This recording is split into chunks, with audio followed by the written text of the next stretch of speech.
자리에 나온 여러분들을 주님의 이름으로 환영합니다.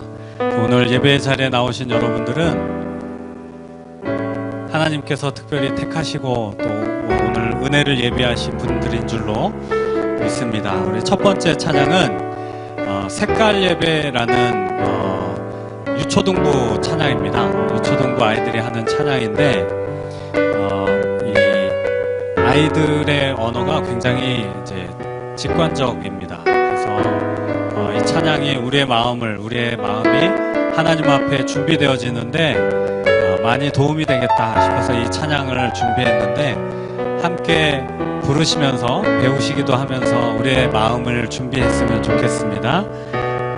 우리 함께 찬양하도록 하겠습니다. 하나님, 제가 여기 있어요. 하나님, 제가 여기 있어요. 예배를 받아주세요. 검은색 마음을 가지고 왔어요. 용서해 주세요. 하나님, 제가 여기 있어요. 하나님, 제가 여기 있어요.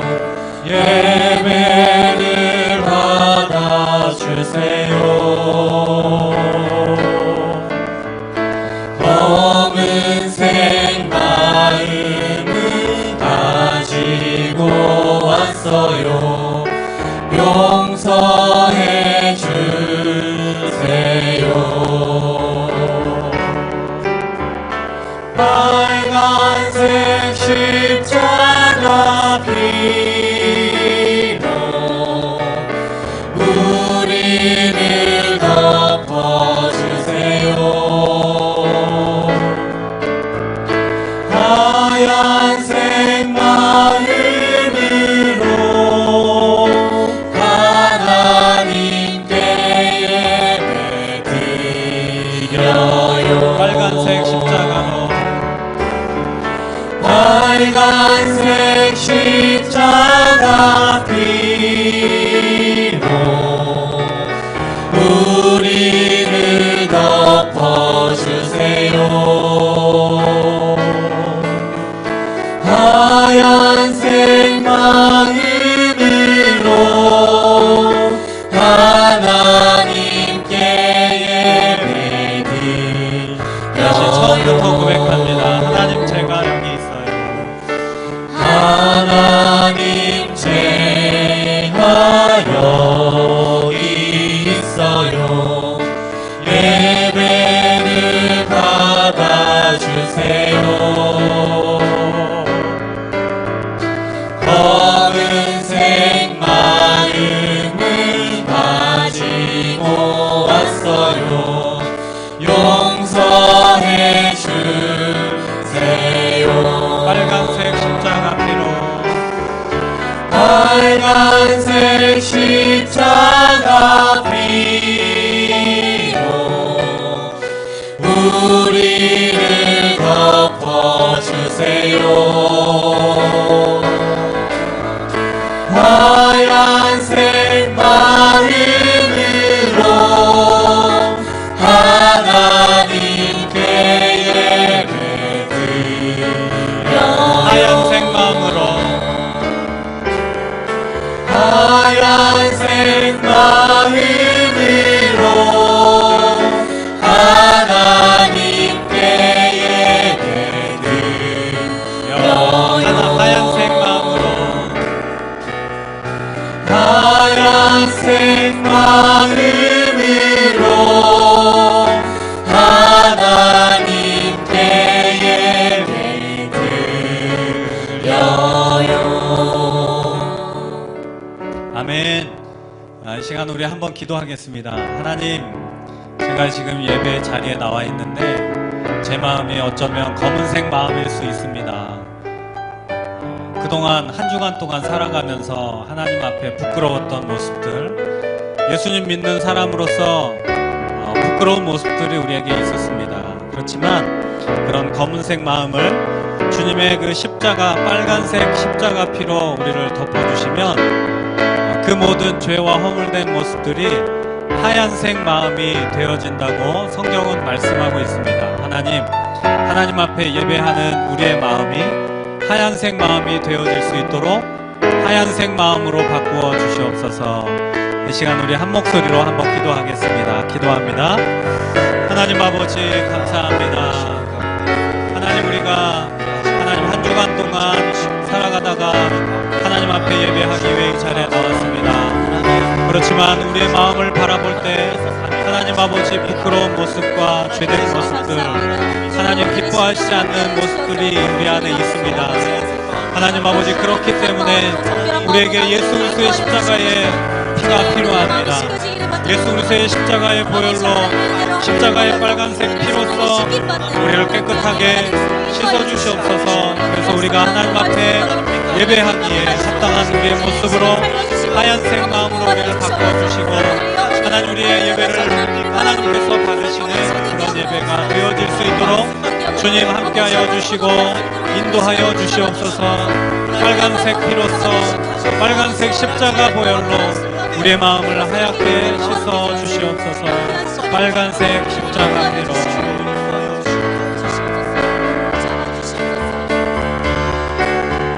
빨간색 십자가 피로 우리를 덮어주세요. 하얀색 마음으로 하나님께 예배드려. 빨간색 십자가 피로, 빨간색 십자가 피로 우리를 덮어주세요. 하얀색 마음으로 하나님께 예배드려요. 감사드리며 모든 말씀을 예수님의 이름으로 기도하옵나이다. 아멘. 할렐루야. 제가 우리 함께 힘차게 박수하시면서 이 세상의 모든 죄를 밝히시는 주의 보혈을 찬양합니다. 이 세상의 모든 죄를 밝히시는 주의 보혈, 성자 예수 그 귀한 피 찬송하고 찬송하세. 주님 앞을 멀리 떠나 길을 잃고 헤맬 때에 나의 길을 따라오사 친히 구원하셨도다. 이 눈보다 더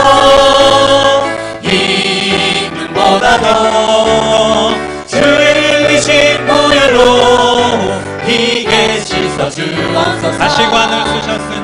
다시관을 쓰셨으니 피로 얼굴 물드셨고 십자가의 모진 고통 나를 위해 당하셨네.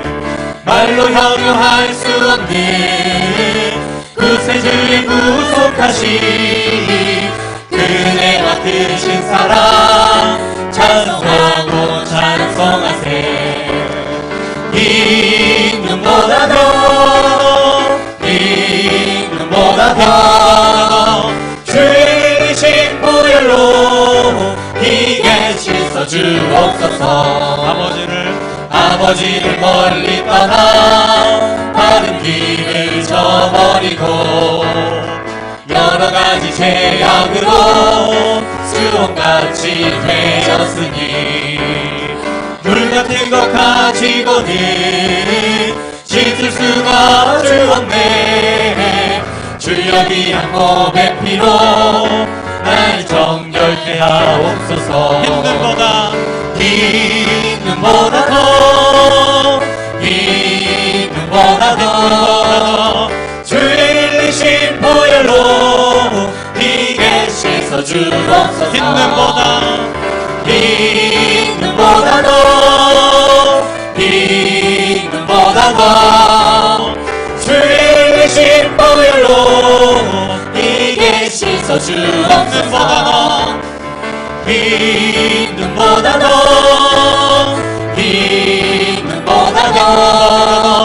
주의 이르신 보혈로 이게 씻어주옵소서. 내 주 하나님 넓고 큰 은혜는 저 큰 바다보다 깊다.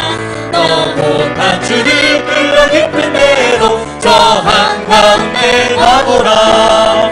언덕을 떠나서 상파에 배 띄워 내 주 예수 은혜의 바다로 내 맘과 전하라. 내 주 하나님, 내 주 하나님 넓고 큰 은혜는 저 큰 바다보다 깊다. 너 못한 주를 끌어 깊은 대로 저 한가운데 가보라. 언덕을 떠나서 상파에 배 띄워 내 주 예수 은혜의 바다로 내 맘과 전하라. 왜 너 인생은 언제나 거기서 저 큰 바다 물결 보고 그 빛 모르는 깊은 바다 속을 한번 헤아려 한거나. 언덕을 떠나서 상파에 배 띄워 내 주 예수 은혜의 바다로 내 맘과 전하라. 많은 사람이 얕은 물가에서 저 큰 바다 가려다가 찰싹거리는 작은 파도 보고 마음 약하여 못 가네. 언덕을 떠나서 상파에 배 띄워 내 주 예수 은혜의 바다로 내 맘과 전하라. 자 곧 가거라 이제 곧 가거라 저 큰 은혜 바다 향해. 자 곧 내 너를 저 깊은 데로 가라. 망망한 바다로 언덕을 떠나서 상파에 배 띄워 내 주 예수 은혜의 바다로 내 맘과 전하라. 언덕을 떠나서 상파에 배 띄워 내 주 예수 은혜의 바다로 내 맘과 전하라. 주가 항상 계셔 내 맘속에. 주가 항상 계셔 기쁘다. 주 나의 맘에 계셔 위로하시네. 어찌 내가 주를 떠나. 주가 항상 계셔. 주가 항상 계셔 내 맘속에. 주가 항상 계셔 기쁘다. 주 나의 맘에 계셔 위로하시네. 어찌 내가 주를 주가 항상 계셔.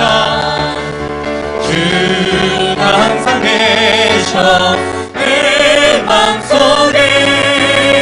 주가 항상 계셔 기쁘다. 주 나의 맘에 계셔 위로하시네. 어찌 내가 주를 떠나 살까. 할렐루야. 이 시간 우리의 예배를 받으시는 주님 앞에, 주님 나를 받아주시옵소서.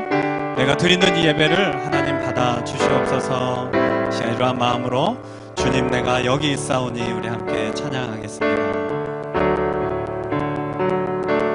주님 내가 여기 있사오니 나를 보내소서. 나의 맘 나의 몸 주께 드리오니 주와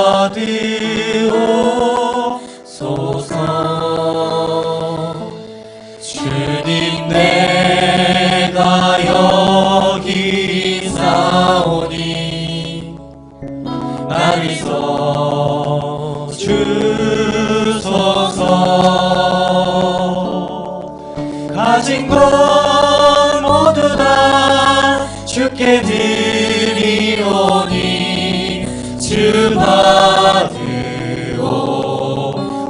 다시 한번 찬양합니다. 주님 내가 여기 있사오니 나를 보내소서. 나의 맘 나의 몸 주께 드리오니 주 받으옵소서.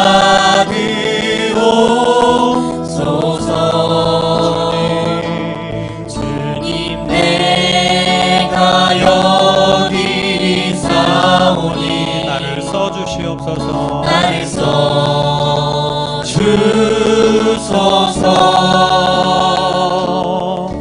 가진 것 모두 다 주께 드리오니 주 받으옵소서.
할렐루야 함께 기도하실 때 주님, 이 시간 우리가 참여하는 기도를 드릴 때 우리의 죄와 허물을 용서하여 주시고 주의 십자가의 보혈로 씻어 주시옵소서. 오늘 예배 가운데 큰 은혜 받는 시간 되게 하여 주시고 하나님의 말씀 준비해 서신 목사님 가운데 영육간의 강건함으로 또한 하나님의 말씀 담대히 선포하실 수 있도록 우리 그 말씀 붙들고 이번 한 주간 또한 승리할 수 있는 이 말씀 오늘 예배 되게 하여 주옵소서. 우리 한 목소리로 기도하겠습니다. 기도합니다. 하나님 아버지, 은혜... 오늘 이 아침에 주시는 하나님의 말씀입니다. 요한복음 15장 12절 말씀입니다. 신약성경 173페이지 요한복음 15장 12절 말씀, 한 절 말씀만 다 같이 함께 합독하도록 하겠습니다. 시작. 내 계명은 곧 내가 너희를 사랑한 것 같이 너희도 서로 사랑하라 하는 이것이리라. 아멘.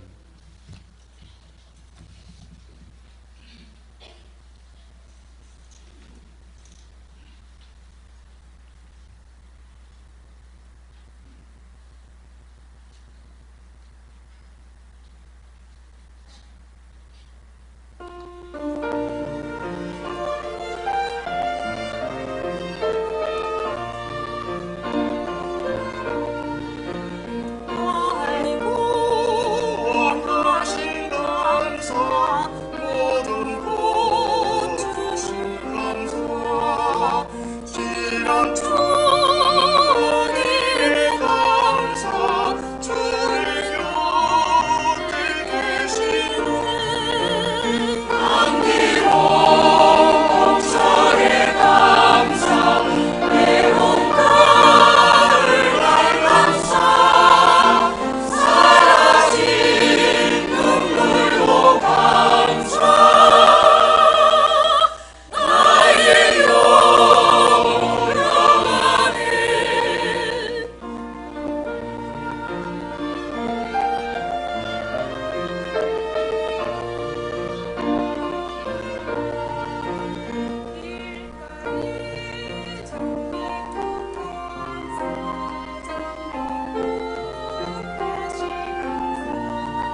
민족 고유의 명절인 이제 추석이 됐습니다. 많은 분들이 고향을 찾아서 가기도 하고 또 자녀들을 찾아서 오히려 또 역귀향하는 일들이 있어지게 되죠. 이번 명절에는 저희 형님 가족이 내려오신다고 그래가지고 걱정입니다. 왜냐면 제가 운전하고 가도 한참 걸리는데 형님이 목회하시는 데가 저 하남이거든요. 하남 인천 김포공항 옆에.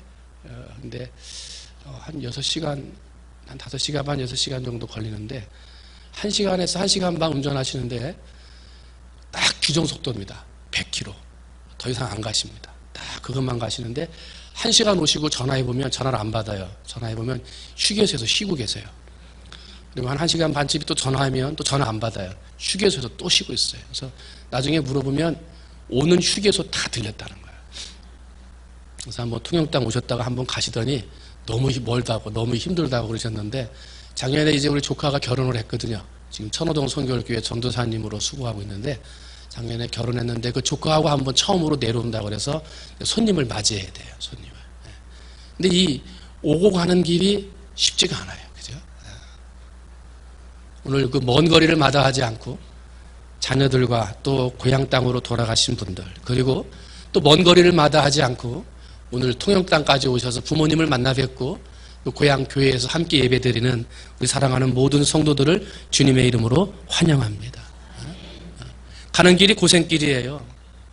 그 길이 쉽지가 않아요. 그죠? 그런데도 간다 말이죠. 힘든 거 알면서 가고요. 차가 막히는 줄 알지만 간다. 왜 그럴까요? 그래서 우리는 그거를 흔히들 얘기할 때 기소본능이라 그래요. 기소본능을 사전을 찾아보니까 동물이 자기 서식 장소나 둥지 혹은 태어난 장소에서 멀리 떨어져 있을 때 다시 그곳으로 돌아가는 성질 이렇게 말했어요. 다시 돌아간다 그랬어요. 다시 돌아가는 기소본능을 얘기할 때 흔히 떠오르는 게 있어요. 연어죠, 연어. 연어는 그 수백 킬로에서 수십 킬로미터 떨어져 있을 때 자기가 태어났던 그 시냇가로 다시 거슬러 올라가는 거. 우리가 텔레비전이나 이런 걸 통해서도 종종 보지 않습니까? 그런데 이제 박사들이 연구를 한 거예요. 도대체 연어는 어떻게 그렇게 자기가 태어난 그 냇물을 정확하게 찾아서 올라갈까? 그래서 맨 처음에는요, 그 눈을 가렸대요. 눈을 가려가지고 한번 놔봤더니요, 얘네들이 눈이 가려졌는데도 자기가 태어난 그 서식지로 잘 찾아가더래요. 이번에는 한 무리의 연어에다가 귀를 막았어요. 귀에다가 테이프를 붙여가지고 소리를 못 듣게 했는데 소리를 못 듣는데도 자기가 태어난 냇가로 잘 찾아가더라는 거예요. 그래서 이번에는 과학자들이 그 코를 막았어요. 그래서 냄새를 맡지 못하게끔 테이프를 붙여놓고 연어를 풀어놨더니 이 연어들이 자기 땅, 자기 고향으로 가지를 못하더래요. 이상하다. 왜 그러지? 하고 찾아봤더니 다 똑같은 물인 줄 알았는데 다 비슷한 물인 줄 알았는데 갔더니요. 그 연어들이 자라난 냇물마다 다 독특한 냄새가 있더라는 거예요. 거의 비슷한 물이려니 생각을 했는데 화학 성분을 다 조사해 봤더니 그 물속에 들어있는 화학 성분이 냇물마다 다르더라는 거예요. 그래서 그 다른 성질, 다른 냄새 이것을 자기가 태어난 곳으로 정확하게 기억하는 연어들이 눈을 가려도 갔는데 귀를 가려도 갔는데 코를 막으니까 냄새를 못 맡아서 못 가더라는 거예요. 결국은 연어가 기소본능이 있어가지고 자기가 태어났던 곳으로 가는 거 이것은 냄새를 가지고 간다. 이것을 이제 우리가 발견하게 된 거예요. 이 기소본능을 이야기할 때 또 한 마리의 짐승이 나와요. 두꺼비입니다. 이 두꺼비가요. 새끼를 낳은 다음에 새끼들이 막 이제 막 뛰쳐나가서 막 여기저기 흩어져서 살잖아요. 근데 그렇게 흩어져 살다가 자기가 아기를 낳을 때쯤, 산란할 때쯤 되면 자기가 태어난 뚝방, 자기가 태어난 연못으로 돌아가는 거예요. 그래서 산란기가 되면 한 뚝방에서 수백, 수천 마리의 두꺼비들이 자기가 살던 서식지로 이동한다는 거 아마 여러분들이 뉴스나 텔레비전을 통해서도 보셨을 거예요. 한 과학자가 궁금한 거예요. 이 두꺼비는 도대체 그러면 어떻게 자기가 태어난 연못과 뚝방으로 돌아갈 수 있을까? 그래가지고 한 번은 여러 명의 사람들이 이 뚝방에서 거슬러 올라오는 두꺼비들을요, 잡아가지고 동서남북 방향을 다 섞어가지고요, 아무렇게나 막 놔봤대요. 그랬더니 이 두꺼비들이 오른쪽으로 왼쪽으로 몇 번 왔다 갔다 빙글빙글 돌더니요, 그 다음에는 누가 가르쳐 주지도 않았는데 정확하게 자기들이 가려고 했던 그 연못으로 방향을 딱 잡아가지고 쭉 가더라는 거예요. 1958년 호이서라고 하는 이 동물학자가요, 한 번은 두꺼비들을요, 태어나고 나서 그 다음에 자기들이 거기서부터 한 1km 떨어져 있는 서식하기에 더 좋은 연못으로 두꺼비들을 다 옮겨놨어요. 그리고 났는데 산란기가 되니까요, 이 두꺼비들이 다시 움직이기 시작하는데 한 번도 가지 않은 연못을 찾아서 자기들이 길을 가는 거예요. 그리고 이 호이서라는 박사가 연구를 하면서 결론을 내렸어요. 뭐라 그랬냐면, 돌려라 봐도 자기 방향으로 가더라. 멀리 떨어뜨려 놔도 자기 방향으로 가더라는 거예요. 그러면서 이 박사가 하는 이야기는 두꺼비에게는 자기 고향을 찾아가는 정확한 방향 감각을 갖고 있다. 그래서 동서남북 어디를 흩어놔도 자기가 있는 곳을 방향을 잡고 찾아간다. 그래서 귀소 본능이 참 특출한 두꺼비다라고 그렇게 연구 결과를 발표했다 그래요. 이 연어하고 두꺼비만 얘기하면 어떤 분들은 목사님, 우리 강아지는 집을 나갔다가 집을 잘 찾아오는데요 하고 얘기를 합니다. 그런데 이 개는 조금 달라요. 우리나라에서 제일 좋은 개 품종이라고 그러면 진돗개를 많이 말을 합니다.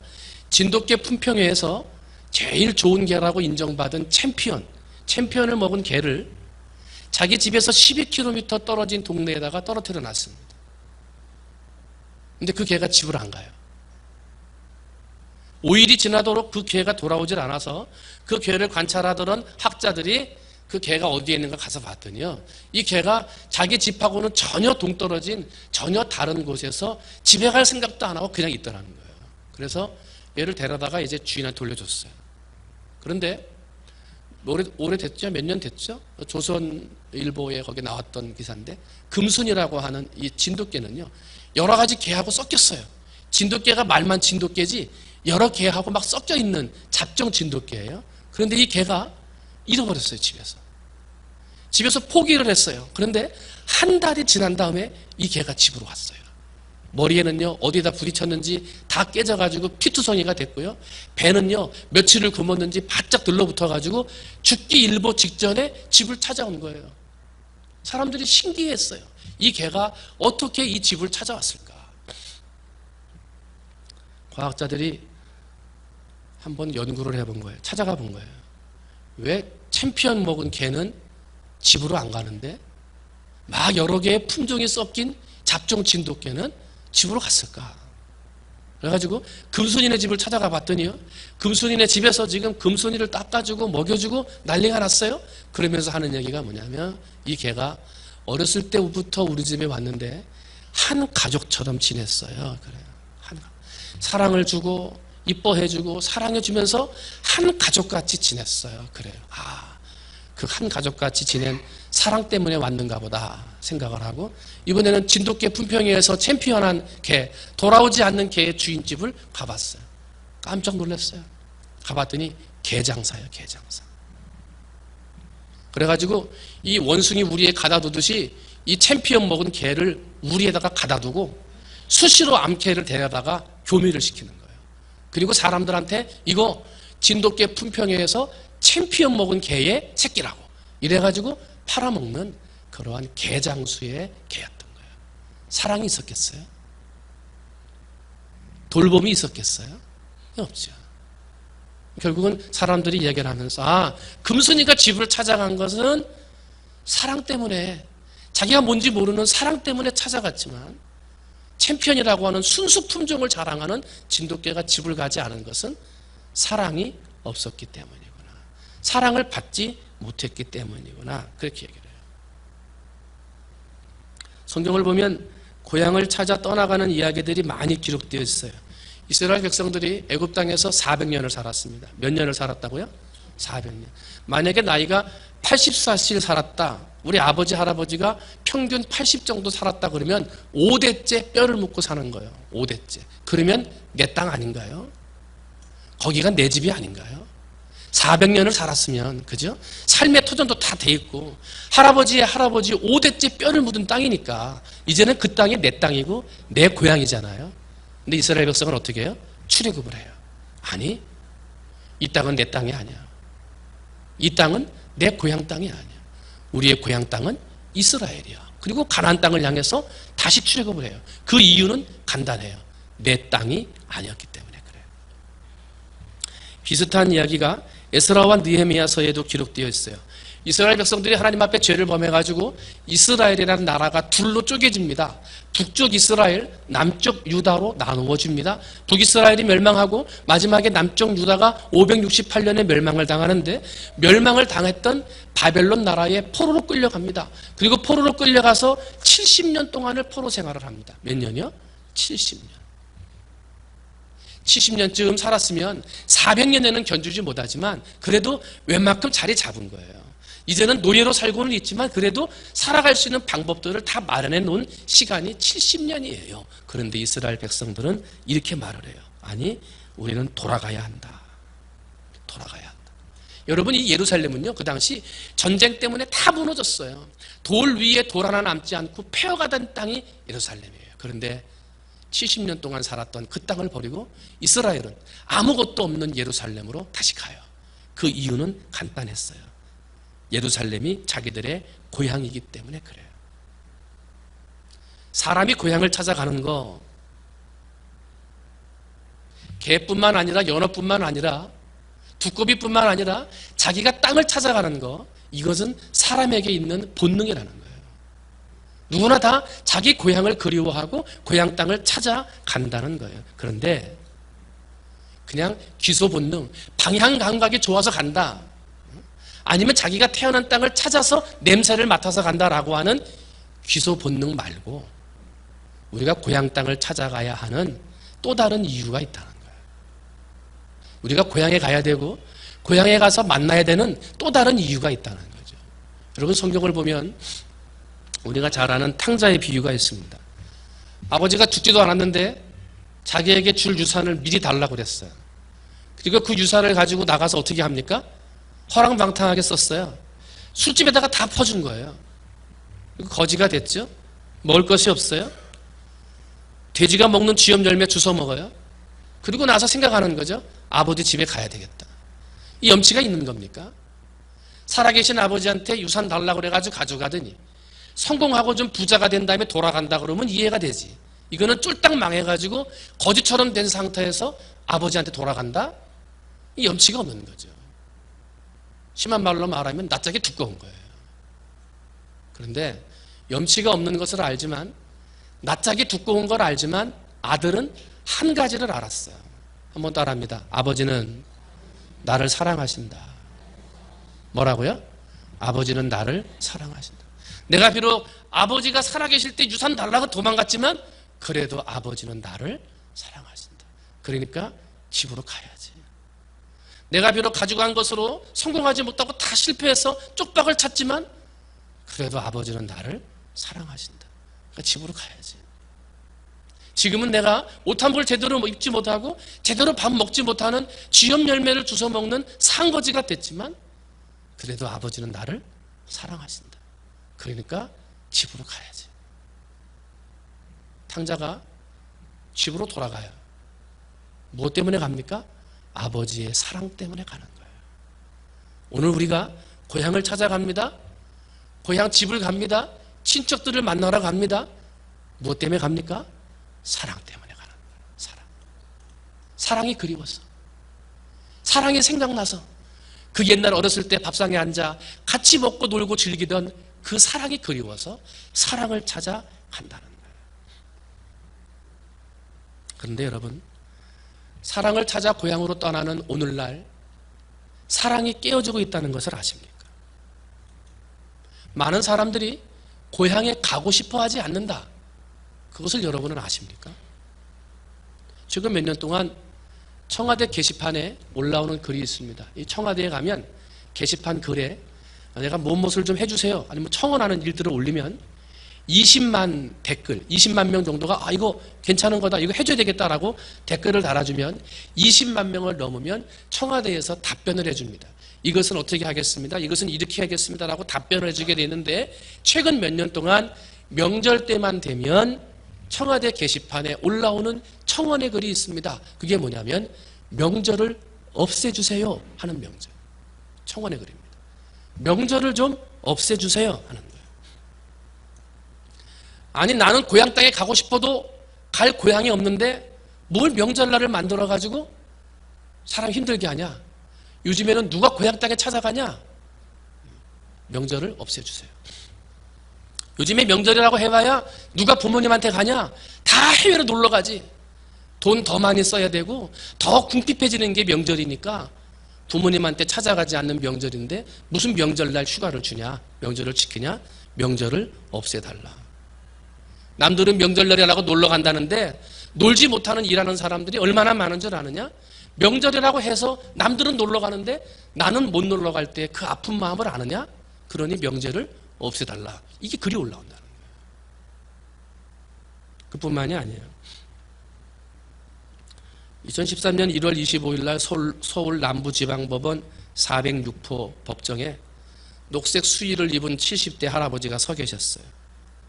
2년 동안 치매에 걸린 아내를 정말 지극정성으로 돌봤어요. 그런데 계속된 치매 증상이 악화되고 의부증이 심해지고 나중에는 남편을 때리고 포골하기까지 했어요. 견디다 못해서 아내를 목졸라 죽였어요. 선고를 하는데 관중석에 앉아있던 아들이 우는 거예요. 내가 모셨어야 되는데 91세의 정모 할머니가 여의도 영등포에 있는 쪽방촌에서 숨진 채로 발견됐어요. 나중에 알고 봤더니 자식이 9명이나 있었어요. 함께 쪽방촌에 살던 이웃들이 이야기를 해요. 작년 명절 때 이 할머니를 여기에 넣어놓고 그 이후로 아무도 찾아오지 않았습니다. 아무도 찾아오지 않았습니다. 찾아오지 않아요. 전라북도 익산에서는요, 재산과 유산 문제 때문에 다툼을 벌이던 형이 동생을 칼로 찔러서 죽였어요. 경기도 수원에서는요, 이번 명절에 시댁에 가지 말자. 왜 안 가? 가야지. 부부가 싸웠어요. 시댁에 가느냐 마느냐 부부싸움 하다가 아내가 남편을 칼로 찔렀어요. 강릉에서는요, 음식을 준비를 해야 되는데 음식 다 준비해 놓고 나면 항상 먹으러만 온다고 손 윗동서가 손 아랫동서를 칼로 찔렀어요. 세종시에서는요, 며느리가 시어머니를 칼로 찔렀어요. 작년인가요? 아버지 유산 문제 어떻게 할 건가 다툼을 벌이다가요, 집에 가지고 있던 엽총으로 동생을 쏴버렸어요. 2017년 경찰청 통계 자료를 보니까 명절 때만 되면 형사 사건은 줄어드는데 가정폭력 사건이 더 급증한다는 거예요. 여러분, 이 명절 때만 되면요, 가정폭력으로 신고하는 게 하루에 1000건이 넘는답니다. 평소에는요, 가정폭력 사건이 400건대를 머문대요. 420, 430 이렇게 되는데 명절 때만 되면 1000건이 넘어간대요. 그뿐만이 아니에요. 명절 때가 되면요, 이혼율이 2배가 올라가요. 평소 때에 이혼 신고하는 것보다 명절 때 싸우고 나서 이혼 신고하는 사람들이 더 많고요. 1년 동안 이혼 신고하는 사람들의 20%가 이 구정과 추석 이때 몰려 있다는 거예요. 왜 그래요? 사랑이 깨어지고 있는 거예요. 점점점 사랑이 식어지고 있고요.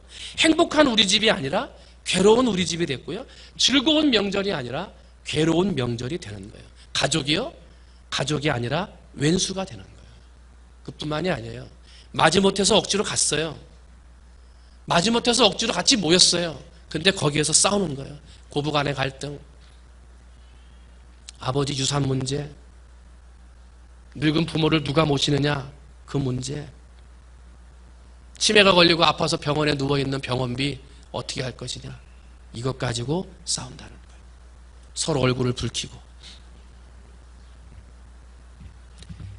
피로는 한 핏줄을 이어받은 정말 가까운 가족들인데 그 마음은 너무 멀어진 가족들이 많더라 하는 거예요.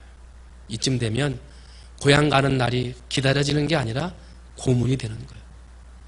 고향 가는 날이 기다려지는 게 아니라 지긋지긋한 날이 되는 거예요. 더 안타까운 게 뭡니까? 하나님의 사랑을 머금고 살아야 할 그리스도인들마저도 얼굴에 가면을 쓰고 사랑이 있는 것처럼 그렇게 살아가는 가정들이 많다라는 거예요. 오늘 본문에 예수님은 이렇게 말씀하십니다. 내 계명은 이것이니 내가 너희를 사랑한 것 같이 너희도 사랑하라. 그런데 너희도 사랑하라 예수님이 말씀하신 건요, 네 가족을 네가 사랑해라 그 말씀하신 게 아니에요. 원래 이 말씀은요, 예수님을 믿지 않는 사람들, 죄 가운데 세상 가운데 있는 사람들, 그런 사람들이지만 너희가 사랑해야 된다 이 말씀이에요. 그런데 이제는 사랑이 깨지다 보니까 이제는 제발 여러분의 가족도 예수님이 당신을 사랑하신 것처럼 당신도 사랑하십시오 이렇게 되는 거예요. 왜 그래요? 사랑이 깨진 거예요. 여러분, 기소 본능 단지 고향이기 때문에 가는 겁니까? 단지 부모님이 계시기 때문에 가는 겁니까? 아니요. 사랑 때문에 가는 겁니다. 부모님의 사랑이 그리워서 가는데 부모님이 살아계셔도 그 사랑이 깨지면 집에 안 가는 거예요. 힘들게 살았지만 부모님과 한 상에 앉아서 밥 한 그릇 놓고 같이 떠먹던 그 행복했던 추억들, 그 추억이 기억나서 고향을 찾아가는 거지만 행복한 고향의 추억이 깨져버리면 아무도 고향 땅에 가지 않는 거예요. 사랑하는 성도 여러분, 여러분의 가정은, 여러분의 친척은 사랑의 관계가 어떠한 모양이십니까? 혹시 깨어져 있지는 않습니까? 서먹서먹하지는 않습니까? 기다려지는 명절이 아니라 지긋지긋한 명절이 되어 있지는 않으십니까? 바라기는 이번 추석 명절은 부모님과 친척과 함께 만나는 그 자리가 사랑의 자리, 사랑이 회복되는 자리, 하나님이 나를 사랑했듯이 내가 당신을 사랑한다고 고백하는 사랑의 고백이 있는 명절이 되었으면 좋겠습니다. 여러분의 사랑이 회복되는 명절이 되시기를 주님의 이름으로 축원을 드립니다. 그러면은요, 가족 간에 서로 사랑하기 위해서 어떻게 해야 될까? 두 가지만 짧게 말씀드립니다. 가족 간에 서로 사랑하려면요, 한번 따라합니다. 칭찬하자. 뭐 하자고요? 칭찬하자.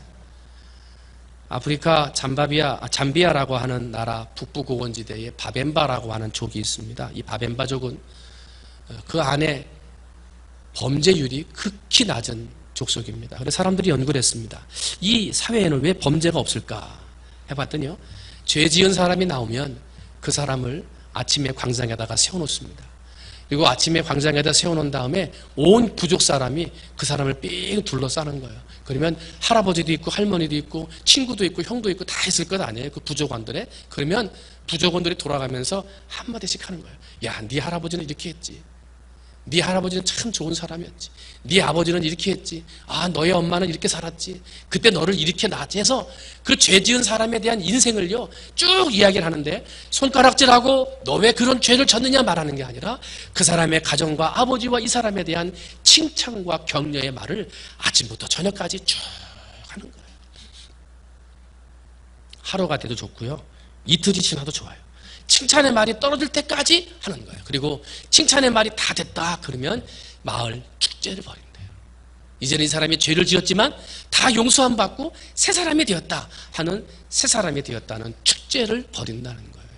그러다 보니까 이 바벤바 족에는 범죄가 거의 없는 그러한 그런 부족이 되었다는 거죠. 오늘 우리는 어떻습니까? 가슴 깊이 우러나오는 화, 분, 짜증, 손가락질하죠? 소리를 지릅니다. 비난합니다. 정죄합니다. 그런데 여러분, 사람이 바뀌고 변화되는 건 비난하고 정죄하는 것으로 바뀌지 않습니다. 한번 따라합니다. 사람은 칭찬할 때 바뀐다. 뭐 한 때 바뀌어요? 칭찬할 때. 여러분, 이번 명절은 화가 이렇게 나도, 정죄하고 비난할 말이 이만큼 올라와도 이번 명절은 비난하지 말고 칭찬하시기 바랍니다. 내 마음속에 화가 이만큼 올라와도 화나는 말을 하지 말고 칭찬하는 말을 하시기를 바랍니다. 그래서 가족끼리 모여 앉아서 어렸을 때 어떤 일이 있었는지, 어떻게 살았는지 서로에 대해서 칭찬해주고, 내가 잊어버렸던 기억들을 떠올려주면, 야, 그거 잊어버렸냐? 너 이거 얼마나 잘했었는데 하고 서로 칭찬해준다면 아마 이번 명절이 그 어떤 해보다도 더 사랑이 되살아나는 좋은 명절이 되리라고 생각을 합니다. 여러분, 칭찬하시는 명절 되시기를 주님의 이름으로 축원을 드립니다. 한 가지만 더 봅니다. 이번 명절 동안에 우리가 어떻게 해야 사랑이 회복될 수 있느냐? 첫 번째는 칭찬하라 그랬고요. 두 번째는 한번 따라합니다. 감사하자.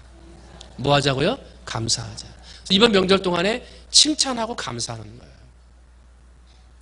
천지 세무법인을 세운 박점식 회장에 대한 이야기가 텔레비전과 라디오 그리고 신문지상에 여러 번 나옵니다.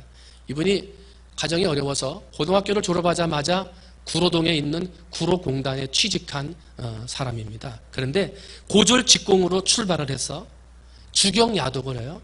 그래서 세무사 시험에 합격을 하고, 그리고 천지 세무법인을 설립을 해서 연매출 70에서 80억 원을 이루는 큰 법인 회사를 이룬 성공적인 사람이에요. 근데 이분이 성공을 했지만 그렇게 성공하기까지 그의 가정에는 큰 걱정거리가 많았다는 거예요. 아들이 하나밖에 없어요. 근데 아들이 2살 때 근육 위축증, 근위축증이라고 하는 병명을 받아요. 잘 걷지를 못해요.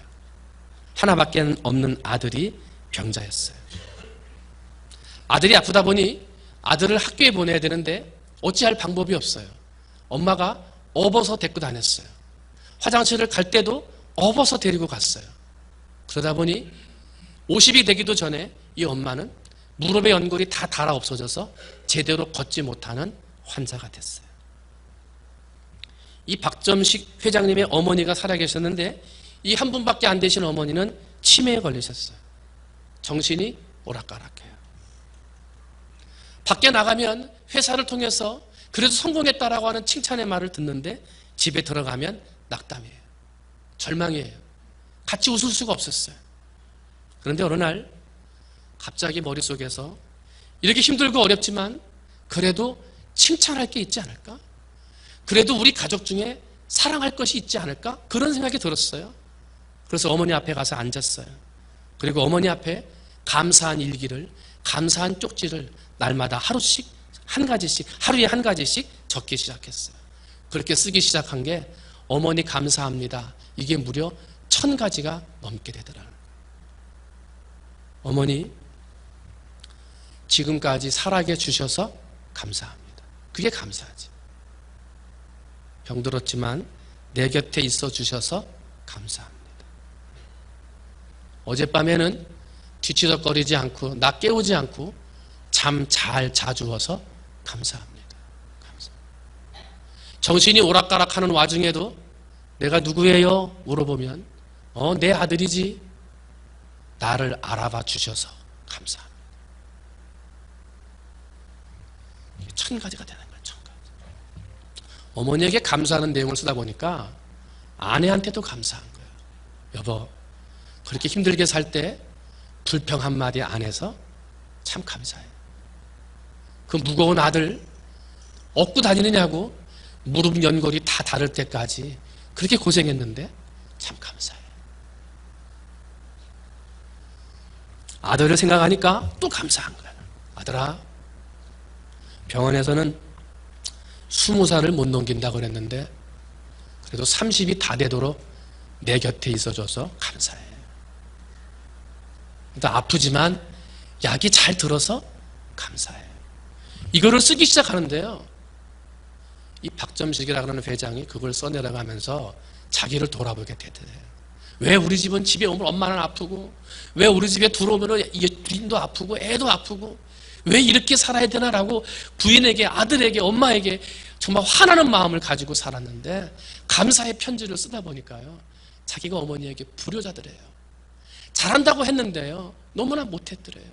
아내의 그 힘든 것을 이해 못해주는 게 자신이었더라는 거예요. 그 아들, 너 왜 이렇게 태어나가지고 그랬는데 알고 봤더니 그게 다 자기 때문이라는 걸 깨닫게 되더래요. 그래서 감사 편지를 쓴 걸 아내에게 주고 아들에게 주면서 함께 감사 편지를 써내려가면서 지금은 병자들이 있지만 너무나 행복하게 살고 있습니다. 그래서 이게 알려지면서 신문에도 나오고 텔레비전에도 나오게 되더라고요. 여러분, 오늘 우리 가정에 사랑이 회복되어져야 되지 않겠습니까? 아무것도 없어도 그냥 한 식구들이 모여 있을 때 그것만으로도 행복했던 그 첫사랑이 회복되어져야 되지 않겠습니까? 돈 벌러 간다고 바쁘고 병든 것 때문에 마음 아프고 나이 들다 보니까 또 다른 가정이 생겨서 만나기 어려운 때 살고 있지만, 여러분, 이번 명절 사랑이 회복되어져야 되지 않겠습니까? 내 아내에게 내가 잘했는지, 내 남편에게 정말 내가 잘하고 있었는지, 내 자녀들에게 정말 내가 감사할 일들을 베풀어주고 있는지, 우리 부모님들이 얼마나 감사한지 이것 좀 기억하는 사랑이 회복되는 명절이 되었으면 좋겠습니다.